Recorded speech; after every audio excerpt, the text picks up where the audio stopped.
Yes. All right. I believe I'm audible to everyone, right? So let's get started with this week's current affairs for Indian economy. So these are the topics that we will be covering today. The very first is the Startup India's record growth in financial year 25-26. Now, because this is in news because of the record growth, that is why we will discuss with respect to understanding what is this growth all about, and we'll know a bit about this particular scheme as well. Now, this scheme was also in news the previous week as well because of the fund of funds that was approved by the Union Cabinet. So remember that as well. Next is the Bharat Maritime Insurance Pool.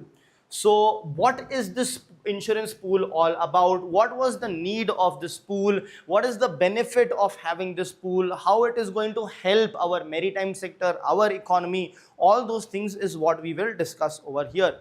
Next is the Pradhan Mantri Gram Sadak Yojana, PMGSY, and its part 3 is what we will discuss. So now this scheme is over 2.5 decade old. It started in the year 2000. Pradhan Mantri Gram Sadak Yojana. Gram Sadak means the rural road is what we are talking about. So its third phase. Now it consists of a lot of things, bridges, etc. as well. This phase has been extended for further years. That is why it is in news and we have to have a look at it as well in detail. Next is the Amazon TGRA deal for sustainable rice farming. So here there is a concept of carbon credit which I am going to explain it to you. You need to pay attention to understand that, and then we will see what this deal is all about, how it is going to generate carbon credit, and how Amazon is going to buy those carbon credits, and why are they doing all this is also important for us to understand. Next is the very first structured pulse procurement in Bihar. Now, MSP is a very big issue when it comes to the farmers, right? Farmers have previously protested with respect to the minimum support price. They are not happy with respect to the minimum support price with respect to various things related to it. So we'll understand that issue as well, and we will see how this structured procurement of pulses in Bihar can address that issue that is there. So let us get started with the very first one, that is Startup India's record growth in financial year 25-26. So what is this record all about? So the concept here is that in financial year 25-26, the Startup India recorded the highest startup recognition. So this scheme, which has started around 10 years back, so since then, it has recorded the highest amount of startup recognition in the year 25-26. That is the record it has created. So when it started, it would have had certain thousands of startup recognition. Yes, later on also it did, but the highest number of recognition took place in last year. That is what the news is all about. So what does this reflect? This is going to reflect the innovation ecosystem of India, the increased funding flow by the government, which is facilitating more and more startups to apply for registration and hence get recognized, and it is going to also reflect the increase in the employment generation.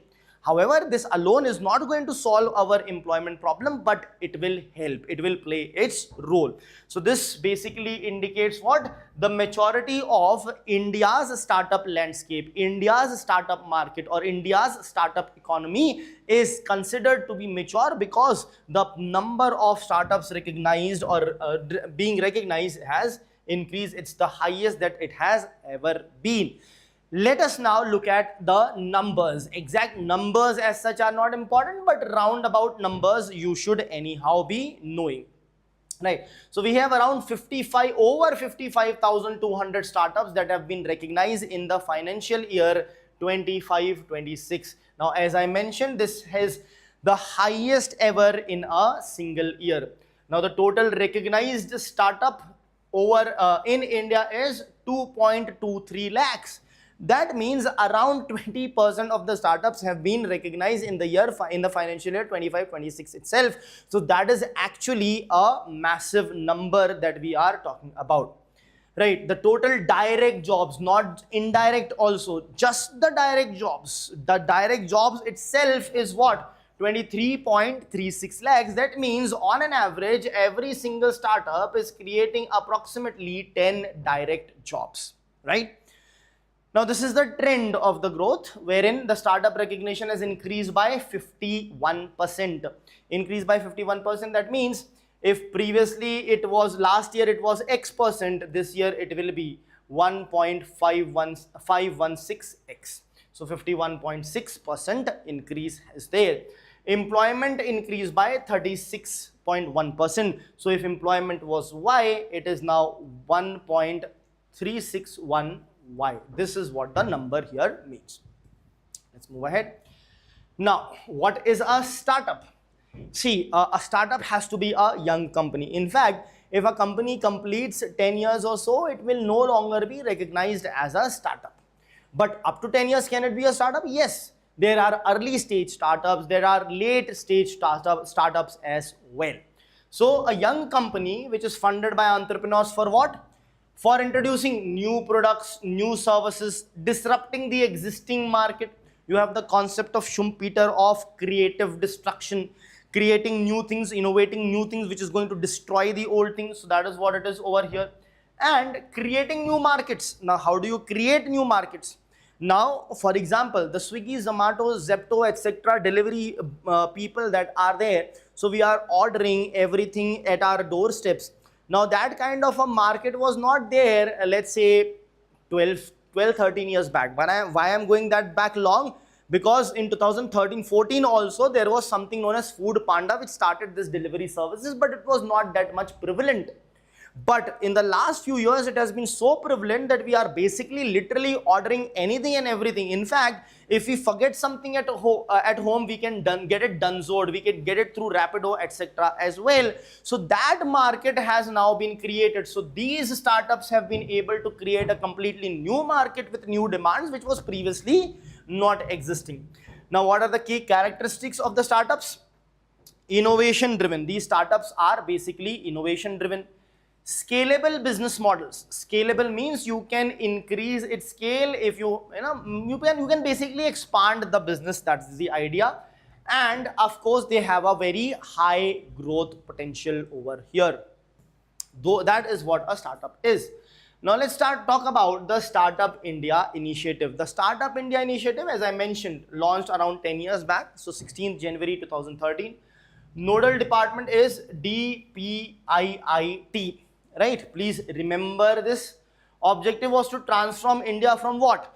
We had an issue of unemployment. People are looking for employment, so they are known as job seekers. We wanted to convert these job seekers into job providers. So that is what the objective was, transform India from job seeking to job creating economy. Okay. Now, what was the core objective of it? Of course, promote entrepreneurship, promote innovation, ease of regulatory burden. Because you are a startup, you are a new entrant, you would be, trapped in the complexity of the rules, regulations, requirements, compliances. To ease the burden, regulatory burden on the startup through the Startup India scheme, enable access to finances through non-mortgage loans, non-collateral loans. Strengthen the startup ecosystem, generate large-scale employment as well, main thing, right? A job seekers converted into job givers, and drive the sustainable economic growth, the growth which will be sustainable. Okay? If you have any doubts, please you can ask me in comments as well. Now, what has been the institutional framework? It is implemented by Startup India team under again DPIIT, that is Department of Industrial Policy and Promotion, Ministry of Commerce and Industry. Right, now moving ahead, you have the multi-stakeholder ecosystem that is created under this. Who are the stakeholders? The government who is investing money, providing you loan, credit guarantee, the investors that are going to invest in the startups. They can be angel investors as well. Then incubators. Incubators are basically organizations that provide you space, training, etc. for your startup and acts as an incubator for the startup. What is an incubator? A place where, you know, eggs are kept, they fertilize, they convert into, let's say, eggs of chicken will give rise to chickens. So it's the incubator where they are provided with the right temperature and atmosphere or the conditions. So in the same manner, the condition that the startups needs is provided by the incubators. Then you have the academia. Academia can provide you research, etc. And you have the corporates who can also provide certain funds and can become venture capitalists. Right, so these are all the stakeholders that are involved. So that is about the Startup India scheme, and it is in news because of the record that it has created. Now in the previous class, we also mentioned about the fund of funds under the Stand Up India scheme of 10,000 crore rupees for the next 10 years. The years under the 16th and the 17th Finance Commission, right? So please go through that as well. Next is the Bharat Maritime Insurance Pool. Now, what is this pool all about? So, Union Cabinet has approved the Bharat Maritime Insurance Pool. Now, what is this all about? Why do we need it? See, the idea is huge volume of trade is done through the shipping routes. Now, these ships that are there, they can meet with any unforeseen situation. There can be conflicts, there can be drowning of the ships.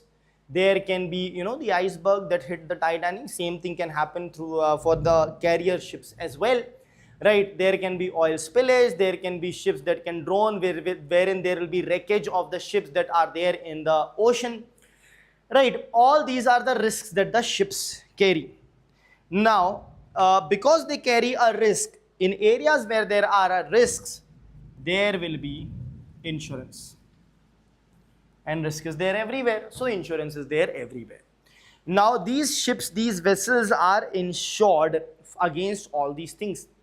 However, we rely on foreign insurers. For insuring our own Indian flagged vessels, we are relying on the foreign insurers. Now since we are relying on the foreign insurers, issue is what? These foreign insurers will look for their own profits. So the premiums will be high. Right? So why not to have our own insurance pool, which will provide insurance to Indian flagged vessels, to others as well, not a problem, but majorly to Indian flagged vessels. Now in order to provide that, the cabinet has approved the Bharat Maritime Insurance Pool. Now, why this now? Of course, I have already told you that there is a need. Plus, in addition to this, there is a huge amount of geopolitical tension, conflicts, wars that are going on. USA and Israel has attacked an unprovoked Iran, right? Without being provoked by Iran, they attacked, USA and Israel attacked it.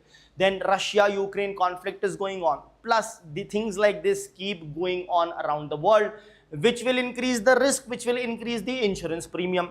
As a result of which, as a result of this rising geopolitical tension, what you do is you have the insurance control in your own hand.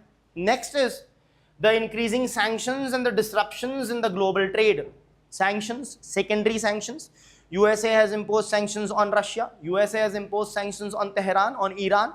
Right? Now, because of the sanctions, what happens? You cannot trade, or it becomes difficult for you to trade because of the sanctions, etc., increasing the premium.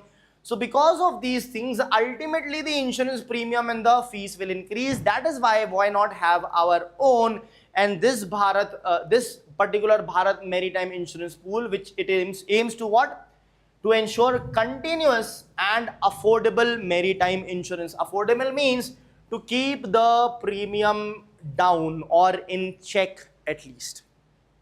Right? Let's move ahead. Next is the Bharat Maritime Insurance Pool. What is the corpus of it? So we have seen, we have approved this. So now let us understand what is it all about, what is the corpus, etc. So it is basically a sovereign guarantee, means the government of India, we are giving the guarantee of up to 12,980 crore is what its corpus is.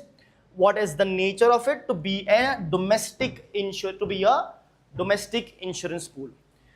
What is the purpose of it? To reduce the reliance on the foreign insurers, as I have already said. Right. Now, let us look at it further. So, what is India dependent on presently? As you can see, India is dependent on foreign insurance group, specifically international group of P&I clubs.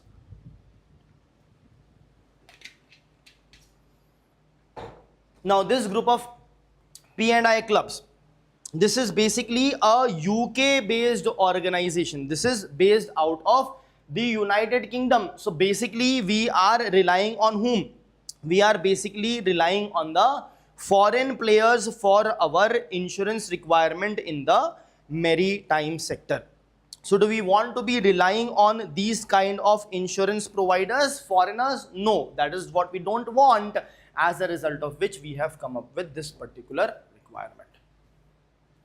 I hope that's clear. Now let's look at the core objectives of it. This is a repetition, reducing the external dependency, which we have seen, ensuring the continuity of maritime trade, right, with a lower insurance premium. It will enhance the sanction resilience. If there are sanctions, other countries may not want to insure or increase the premium. That may not happen because we will have our own pool. Sovereign control, we will have our own control, our own country, government is going to control it.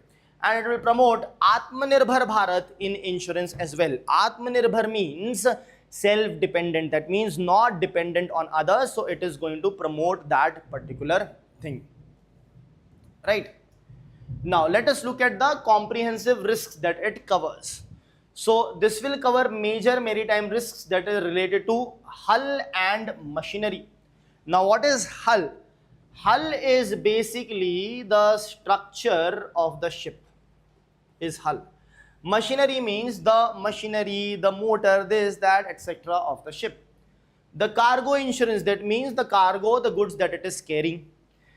The war risks, that means if there is war, conflict, because of that, their risk might be there. It will have that as well. And protection and indemnity. Protection means insurance. Protection and indemnity means insurance providing compensation in case of any unforeseen things that happen. Right. Now the protection and indemnity coverage, it consists of covering third party liabilities, which include what? As I have mentioned, oil pollution in the maritime region, wreck removal, if the ship unfortunately hits an iceberg or is somehow let's say is drowning, etc. So its wreckage will be there in maritime. So removal of that wreckage will be required. You have to remove it. It's your responsibility. That is also covered. Cargo damage, if the going goods gets damaged. Crew injury and death, if the crew on board is injured or they die, that is also covered. Now, as far as applicability is concerned, it covers Indian flagged vessels as well as Indian controlled vessels. That means it might be a foreign flagged vessel but controlled and managed by India. Then it also covers foreign vessels which are carrying cargo either to India or from India to any other country. It also includes the transit through volatile maritime corridors. Corridors that are volatile, that are vulnerable. It will consist of covering those transits as well. I hope that is clear. Yes, guys, if you have any doubts, please ask. Let's move on to the next article, that is PMGSY, that is Pradhan Mantri Gram Sadak Yojana 3.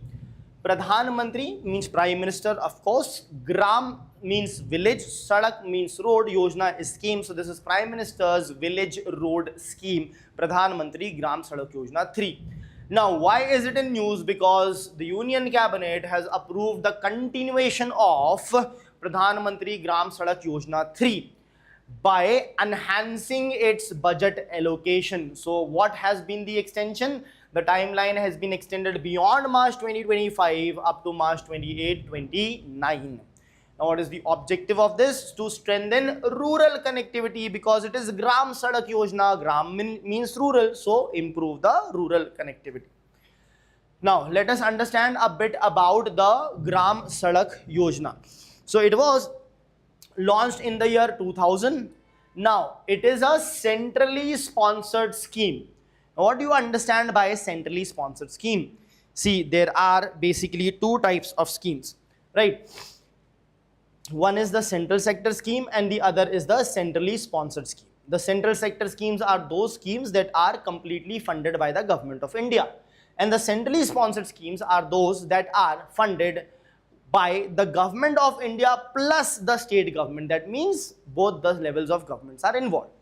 Now here you can see that the Pradhan Mantri Gram Sadak Yojana 3 is a centrally sponsored scheme, but it was not like that always. Initially, it started as a scheme that is completely funded by the central government. But later on, its funding got bifurcated, got divided into the central government as well as the state government, right? So we'll see that detail also later. Now, what is the objective? To provide all-weather road connectivity. All-weather road connectivity means provide road which is available in all weather. So, sort of a pakka road is what you have to provide. Then, to basically provide road facility to the unconnected rural habitat as well, right? Now this is the funding pattern that I talked about. Initially 100% centrally funded, but presently it is a centrally sponsored scheme. That is why funding is divided 60% from the central government, 40% from the state government.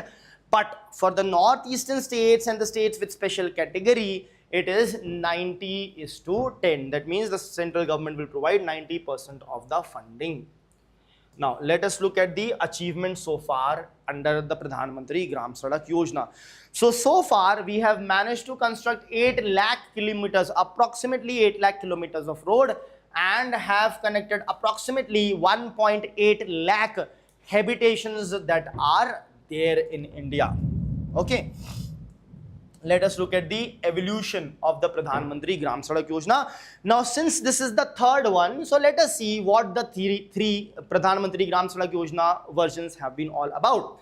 So, if you look at the very first one, it is a basic connectivity to the unconnected villages.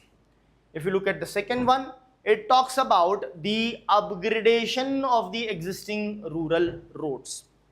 And the third one talks about the consolidation and network optimization under the Pradhan Mantri Gram Sadak Yojana. So our interest is in 3 because that is what has been extended. So let us look at what all comes under Pradhan Mantri Gram Sadak Yojana 3. What are the core focus areas over here? So focus is on through routes and major rural links. Now what are through routes? See, this diagram shows us state highway or a major district road, right? State highway. Now, there is this connectivity which is happening. Now, this connectivity ensures that someone who from here can also go here, get attached, and then go on their way on the state highway. So, if you develop this also, there will be a continuity in the transportation. This continuity is provided through the through routes that are there, which are linking roads to the state highways, national highways, major district roads, so on and so forth. That is what is known as through routes, right? So here the core focus that we talk about is for connecting habitations to Grameen agricultural markets, higher secondary schools and healthcare facilities, right? Within this, the road and bridges plain areas have been extended till March 2028. Road in the hilly areas again till March 2028, but the bridges in the hilly areas till March 2029. Right. So that is about the Pradhan Mantri Gram Sadak Yojana. Yes, online students as well, if you have any doubts, please ask about it.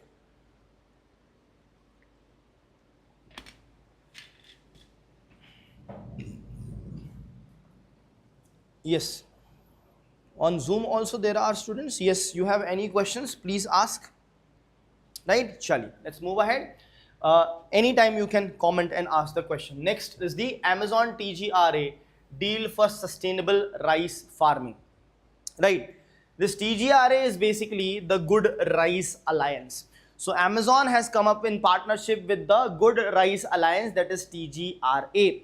What is this alliance all about? So Amazon has signed basically a long-term credit offtake agreement. Credit offtake agreement means, this is very important concept to understand. Amazon is saying that, boss, I am going to buy carbon credit from you. That is what it's saying. And who has partnered with Amazon? TGRA, that is the Good Rice Alliance. Now, what is the aim of this? The aim is to reduce methane emission from the rice cultivation. What is methane? It is this CH4. One molecule of carbon, 4 molecules of hydrogen together combined to give methane. It is basically a carbon footprint. Carbon compound is present over there. It is also a greenhouse gas. Now, it will also promote climate smart agriculture in India, because you are trying to address the climate issues that are there in the climate or in the society, right? Now, let's understand about the TGRA. This TGRA, the Good Rice Alliance that we have seen, it is basically a private sector led initiative which is backed by certain organization, Bayer, Gen Zero and Shell. Okay, Shell here is not the Shell company in the technical sense, it is the brand Shell, right? And it is one of India's largest agricultural carbon credit projects. Okay? So let us understand the scale of the project and the coverage. So this project is going to cover over 13,000 small farmers and over 35,000 hectares of land will be covered under this, right? What is Amazon's commitment over here? So they have already committed that much, okay? So the commitment here is 6,85,000 plus tons of CO2 equivalent credit will be bought by Amazon. Each carbon credit is basically of 1 ton. So 6,85,000 ton of carbon credit means a total of over 6,85,000 carbon credit will be bought by Amazon. Right, here Amazon is going to act as a primary buyer, right, which will ensure financial viability of taking a low carbon approach for cultivation of carbon. Right. Now, let's see the agricultural practices that will be used in order to lower the carbon emission in the rice cultivation. The technique used is, couple of techniques we are going to see. First one is alternate wetting and drying. Now, generally you may see that the rice field is almost always wet, but that approach leads to a high amount of emission of methane, that is CH4. So what technique will be used over here? The technique used over here will be the alternate wetting and drying. Using that alternative wetting and drying, what you'll do is periodic drying of the paddy fields will be done. When you do periodic drying of the paddy fields, that basically reduces the methane formation that is there. I hope that is clear. Next is the direct seeded rice. Direct seeded rice means directly seeding the rice, which leads to no flood transplantation and it saves water as well as energy also. Right? I hope that is clear. Let's move ahead. Let us see the benefits that are there. So if you look at the climate benefits, there is reduced methane emission. So CH4 emission is going to be reduced because of that. Improved water efficiency. Water efficiency will be improved. That means per ton of rice you will require less water presently. Any guesses how much water do we require? For every kg of rice you require around 400 kgs of water. That means around 0.4 tons of water is required. So that will reduce. Then what is the benefit here for the farmers? It will lead to higher yields, lower input costs. Higher yields means per hectares the yield will be high. Lower input costs because water required is less, energy required is also less over here. Financial incentives.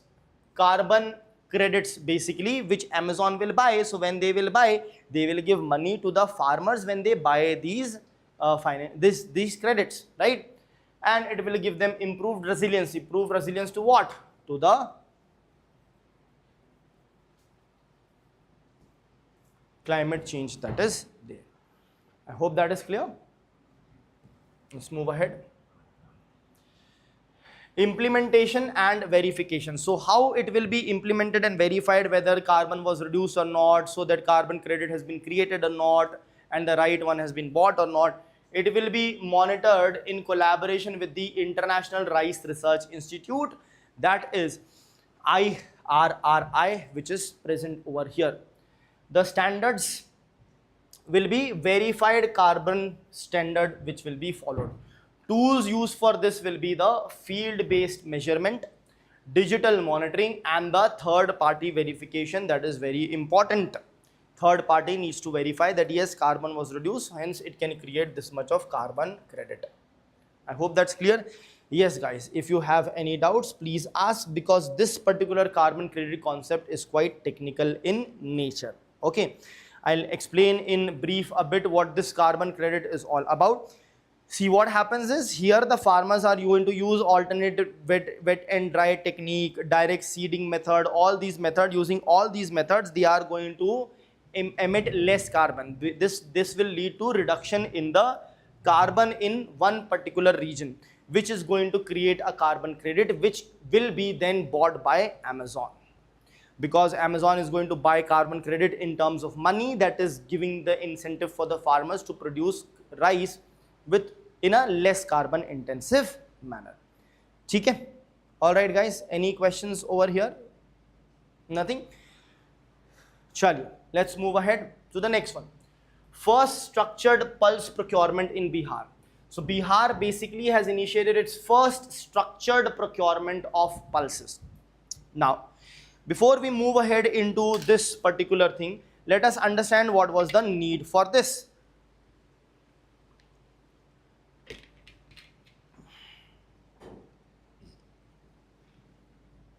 So basically, the farmers in India face an issue of MSP, that is minimum support price.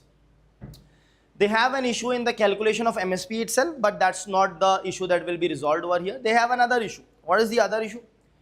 Under MSP, more than 90% procurement happens for food grains, that is rice and wheat only. Other crops are not procured. Right? So the farmers who are growing pulses, their pulses are not procured. So what's the use of MSP? Right? So here Bihar is coming up with the first ever structured pulses procurement, wherein they are going to predefine the procurement. They are going to structure it and ensure that it is procured, which will give certainty to the farmers, which will attract the farmers to grow pulses, because they will now be assured that it will be procured by the government. That is what it is. Right. So Bihar has initiated its first ever structured procurement of pulses. What it will do? Ensure assured market access for farmers, as I mentioned. Strengthen the pulse production, because that will attract the farmer to produce more pulses. Right. Now, what is this structured procurement? It is nothing but organized by government-backed system, which will involve pre-declared prices, and that price will be what? MSP, that is the minimum support price. Designated procurement agencies will be there who can procure under MSP, and transparent purchase mechanism will be there in order to have transparency in the system and avoid any kind of leakages that can be there. Right. Now, this structured thing will do what? It will move beyond ad hoc. Ad hoc mean as and when needed, depending upon the demand, depending upon the requirement. We will move away from that, and in a structured and planned manner we will procure. So it will move away from the ad hoc or the market dependent sales, which can be very uncertain for the farmer. Now the question is, why the focus is on pulses? Food grain and all is anyhow procured, right? But in pulses, it is an important thing. We now have the food security in India, right? We get cheap food grains, rice and wheat under the TPDS, that is the Targeted Public Distribution System. However, we now want something known as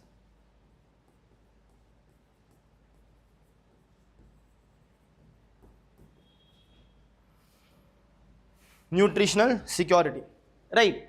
Now, for nutritional security, you have to provide proper nutrition also, not just calories. So protein becomes really important, and pulses are the key source of protein. So pulses become important. Now, India is interestingly, or you can say ironically, largest producer of rice as well as producer of pulses as well as consumer of pulses. We are the largest producer and the largest consumer as well. Now that is why we have to import the pulses also. So that is why we want to increase the production of pulses. So this is going to help in increasing the pulses production as well. But what are the challenges? Price volatility. Prices are very volatile, and import dependence of India is still there, which we need to reduce. Let's look at the key initiatives under this particular initiative.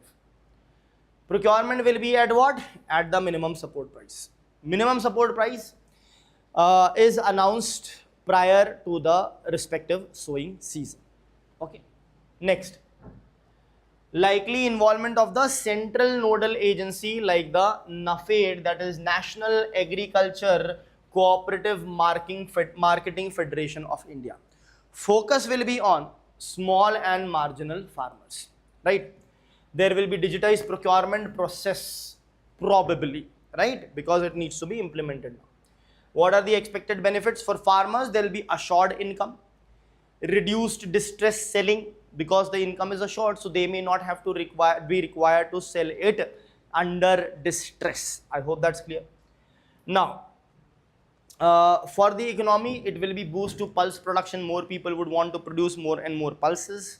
Reduce import dependence, because you will be producing more pulses, as a result of which your dependence on the import is going to only reduce. Okay, I hope that is clear. Let's move ahead.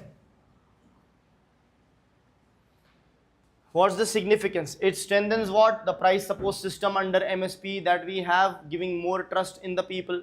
Agricultural diversification will be there. More diverse products will be produced over here. It promotes shift from cereal centric to pulses centric diet, right? Or cereal centric agriculture to protein centric crops. Protein centric diet will also be there, right? It supports the nutritional security that we want.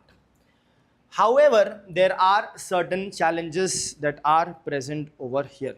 What are the challenges? Limited procurement infrastructure is present. Awareness among the farmers needs to be created. Storage and logistic concerns would be there, because your procurement will increase. That is why. What is the way forward? Expand the procurement centers, create more infrastructure, integrate it with ENAM. What is ENAM? ENAM is nothing but the electronic National Agriculture Market, right? And improve the storage facility, warehousing facilities, etc. that is there with the within the economy, right? So that is about it with respect to this topic. Yes, guys, if you have any questions, please ask, or else let's move to the questions related to these topics. So this is the very first question with reference to the Startup India initiative. The Startup India initiative that we have discussed. It asks us to consider the following statements. First statement: the fund of funds for startups directly invests in startups through equity participation. Now, fund of funds we saw in the previous class, but again it's linked to the Startup India scheme. So the fund of funds that is there, let me explain this. The fund of funds that is there, it is of, first of all, the corpus of this is of 10,000 crores. It is for what duration? The duration of the 16th and the 17th Finance Commission. That means approximately 10 years. Right. Now this fund of funds is not going to directly invest in the startup. It is going to invest in certain financial institutions, which in turn invests in the startups. So will it invest directly in the startups? No, that is not the case. As a result of which, the first statement is incorrect.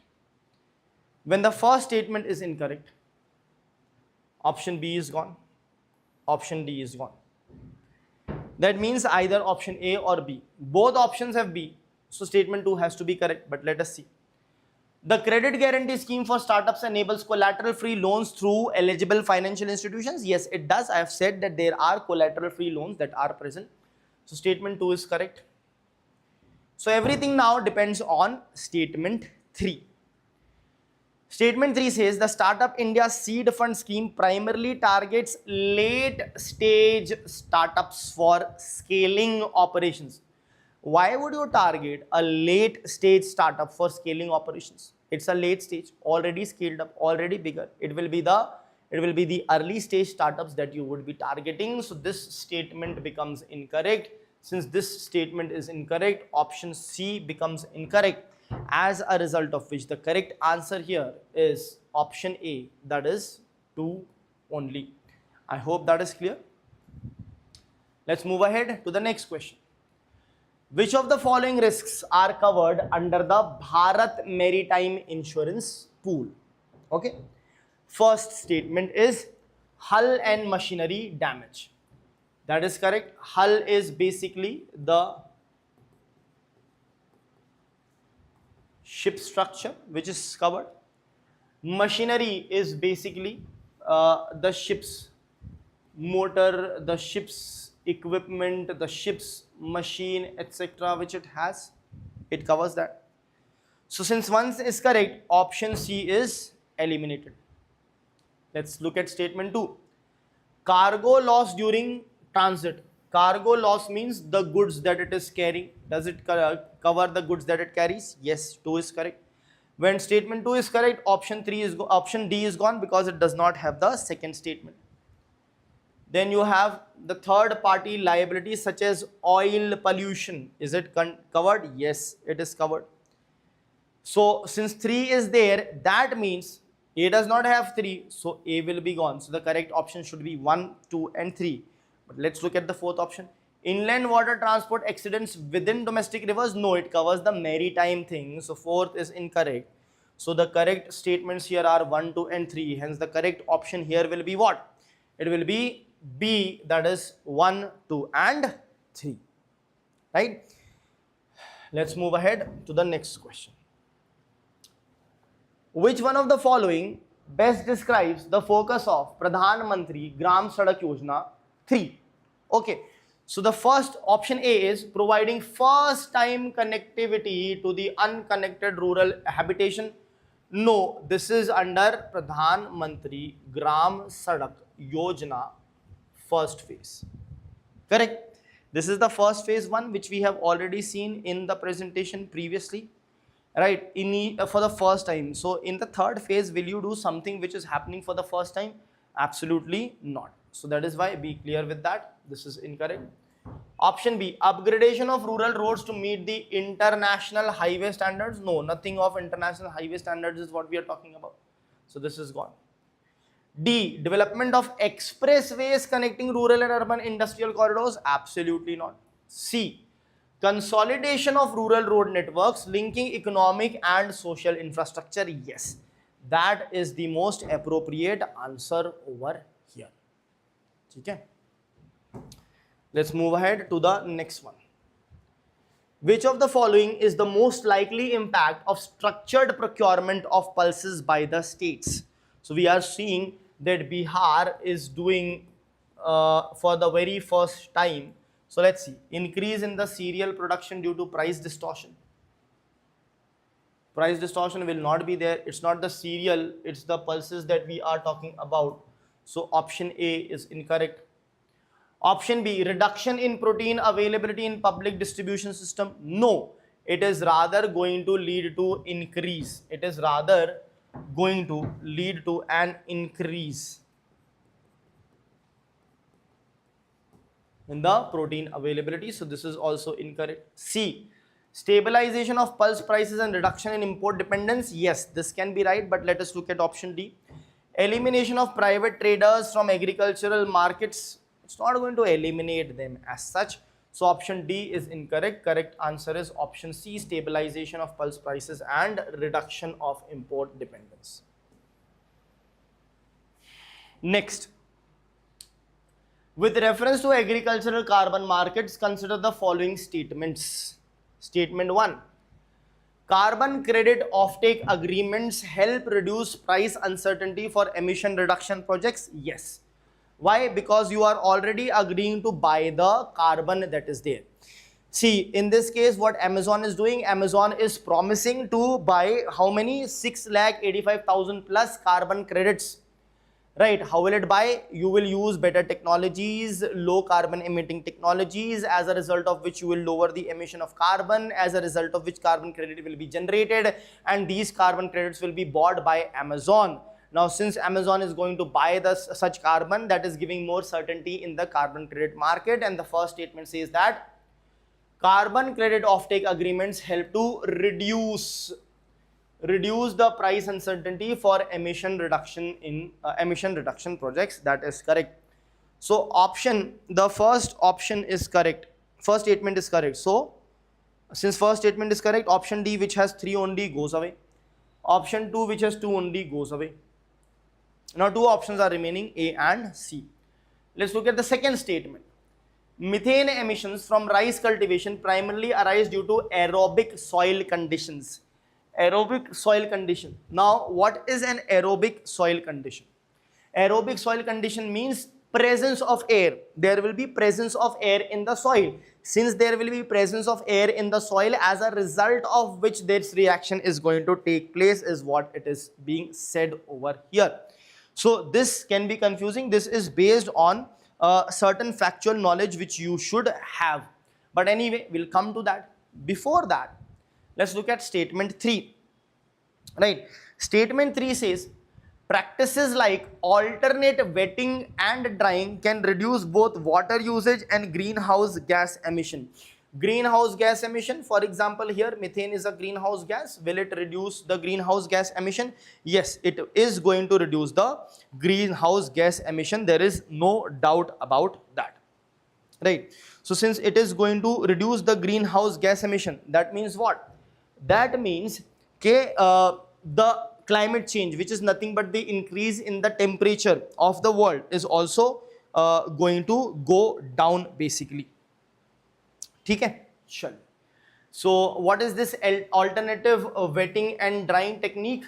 You do not keep the paddy field completely, you can say completely wet all the time. So what you will do, you will basically keep it wet, keep it dry, so on and so forth.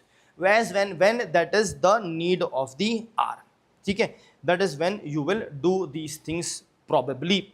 Now the issue here is, will it reduce both water usage and the greenhouse gas emission? Greenhouse gas emission we know. How will it reduce the water usage?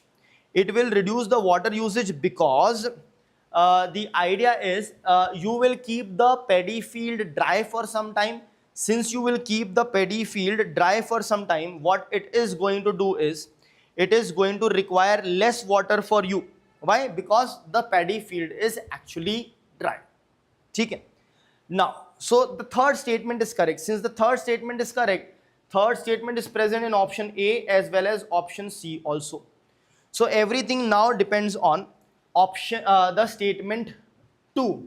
So please read the statement 2 and try to answer the question with the help of statement 2.